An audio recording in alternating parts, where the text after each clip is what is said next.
Isaías 30:18 diz: Contudo, o Senhor espera o momento de ser bondoso com vocês. Ele ainda se levantará para mostrar-lhes compaixão, pois o Senhor é Deus de justiça. Como são felizes todos os que nele esperam.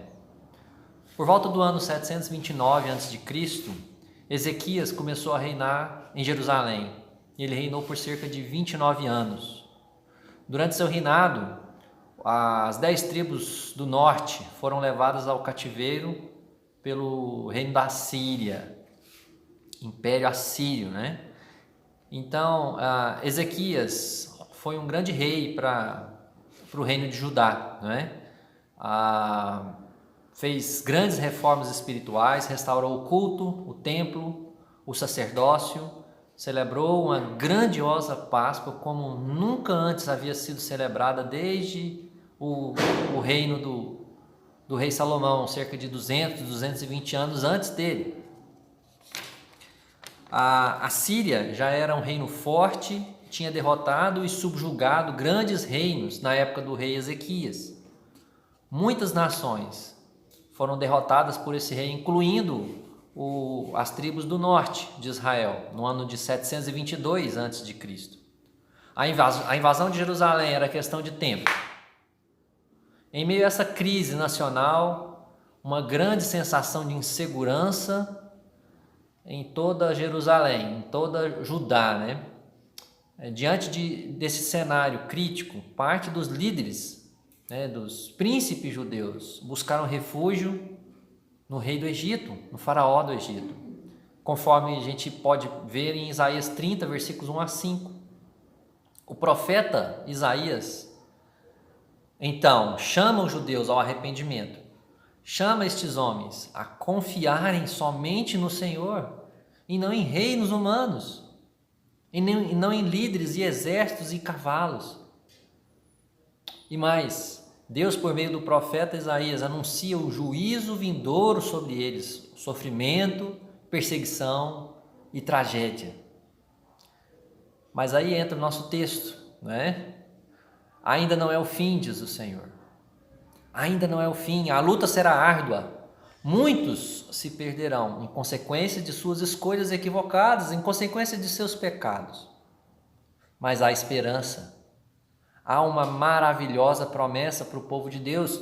O versículo que eu li, Isaías 30:18, diz que o Senhor espera o momento certo de ser bondoso. Deus está trabalhando. Deus não desistiu, Deus não se esqueceu do seu povo. Ele simplesmente, diz o texto, espera o momento certo. Ele espera o momento de ser bondoso com vocês. A segunda verdade desse texto é que, segundo aí a segunda frase, ele ainda se levantará para mostrar-lhes compaixão.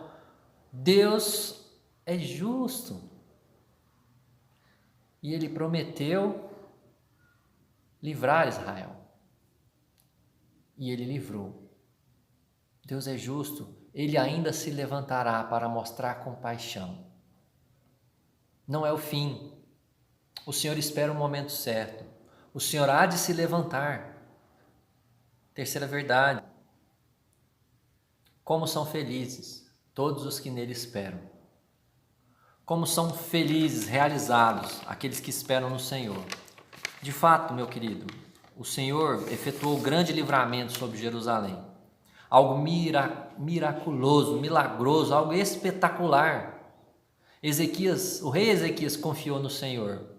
A gente pode ver isso nos capítulos 36 e 37 de Isaías. E ele experimentou a vitória juntamente com o seu povo. Eles não fizeram nada, exatamente nada. Os exércitos fugiram pela mão do Senhor. Eles se destruíram uns aos outros pela mão do Senhor.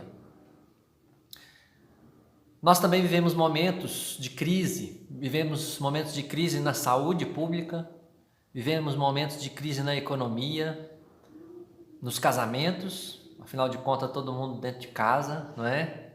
Na criação dos filhos, por que não dizer na igreja e em outras áreas.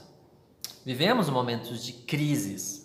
Nesses momentos, muitas vezes, nos agarramos em qualquer coisa que possa nos livrar dessas dificuldades.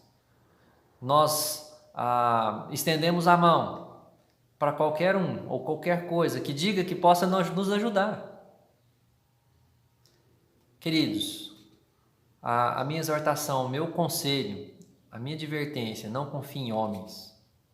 Não deixe as promessas de Deus, não rejeite a palavra de Deus para confiar em homens, em sugestões, em pressuposições de homens.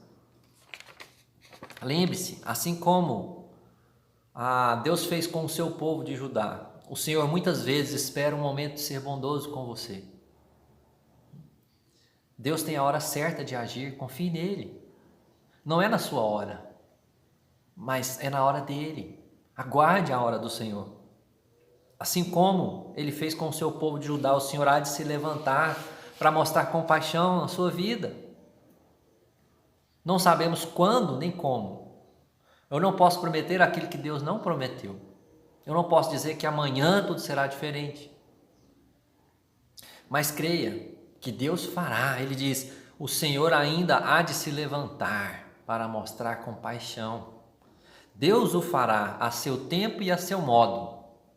Em vida ou após a morte, Deus há de mudar as coisas em seu favor, se você confiar no Senhor, se você se entregar ao Senhor, se você viver para a glória do Senhor. Pois o Senhor é Deus de justiça, o que Ele promete Ele cumpre, meus irmãos. Não é que Ele é justo porque você merece, porque nenhum de nós merecemos. Não é essa a questão, nós merecemos o juízo, o castigo de Deus. E por último, espere no Senhor. Como são felizes, como são realizados, como são alegres, abençoados todos aqueles que esperam no Senhor. Confie nessas promessas do Senhor. Confie nesse texto. Memorize esse versículo junto comigo. Como são felizes todos os que nele esperam. Assim como o rei Ezequias, que foi humilhado publicamente pelo general do rei da Síria. Ele se calou e ele decidiu orar e confiar no Senhor. E Deus o abençoou. E todos aqueles que estavam ao lado do rei Ezequias experimentaram essa maravilhosa bênção. Mas aqueles que fugiram, que confiaram no Egito, esses não experimentaram. Esses sofreram amargamente. Por isso confie no Senhor. Ok? Que Deus te abençoe e tenha uma ótima semana.